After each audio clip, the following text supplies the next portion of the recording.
हमारी एक बात नोट कर लेना, जितने बैठे हो, आने वाले, जाने वाले या जो आओगे, जब तक तुम्हारे शरीर में प्राण है, बहुत ध्यान से सुनिएगा, जब तक प्राण है तो अपने शरीर से खूब मेहनत कर लो, खूब परिश्रम कर लो। जवानी जागने के लिए मिली है, सोने के लिए नहीं मिली।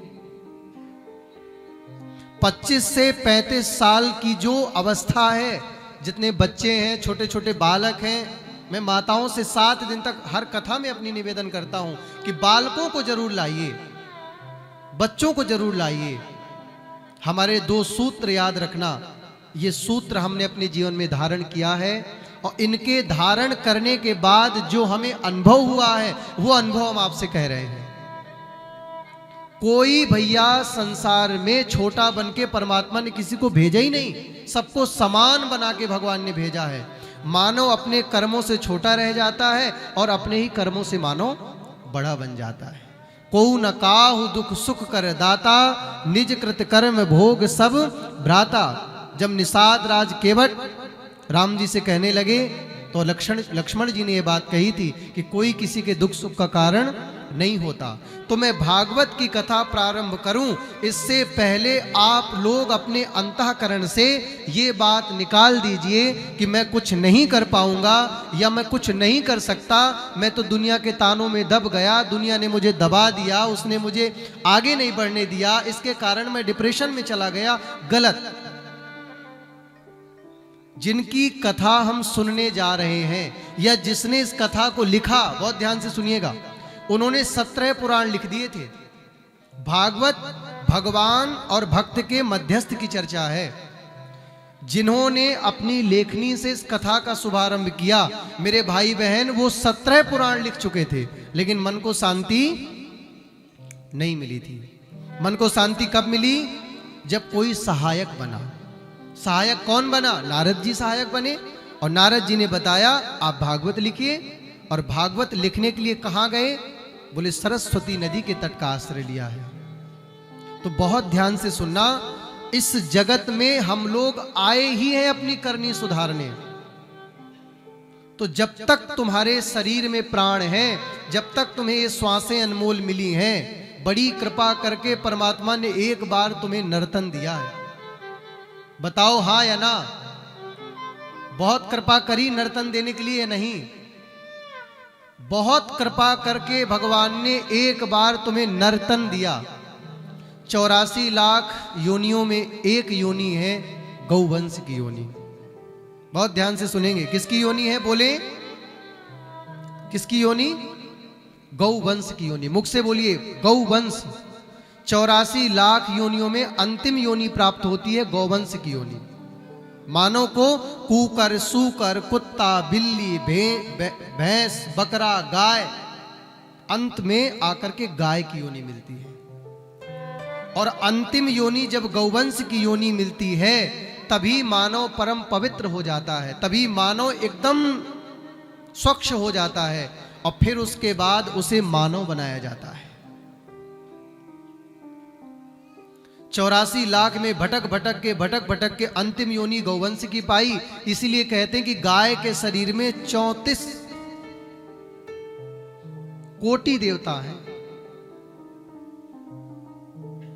कोटि यानी प्रकार। गाय के शरीर में समस्त देवी देवताओं का वास है। इसलिए भैया, अगर जीते जागते भगवान का तुम्हें दर्शन करना है, आगे चल के मैं बताऊंगा कि जब गौ दान होता है तो गौ के मुख को पूजना चाहिए ना।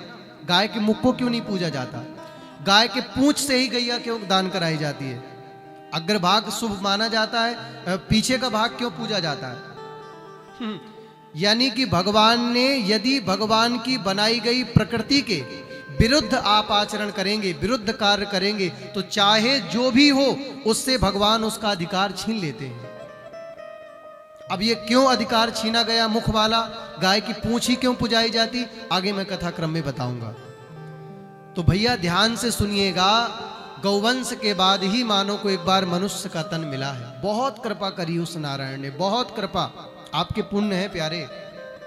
इतनी कृपा करके ठाकुर जी ने एक बार मनुष्य तन आपको दिया और इस मनुष्य तन को पा करके यदि आप वही करते रहे जो करते आए हो, तो ध्यान से सुनिएगा मेरी माँ, आपको वही मिलेगा जो तुम्हें मिलता आया है। तो मेरे सूत्र 2 लेके जाइए आज।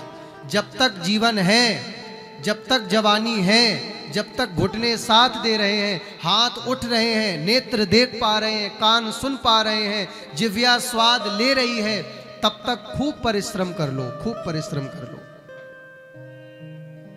क्या कर लो? तब तक परिश्रम कर लो। किसी को अपने दुखों की वजह मत बनाओ, किसी को अपने तकलीफ की वजह मत बनाओ।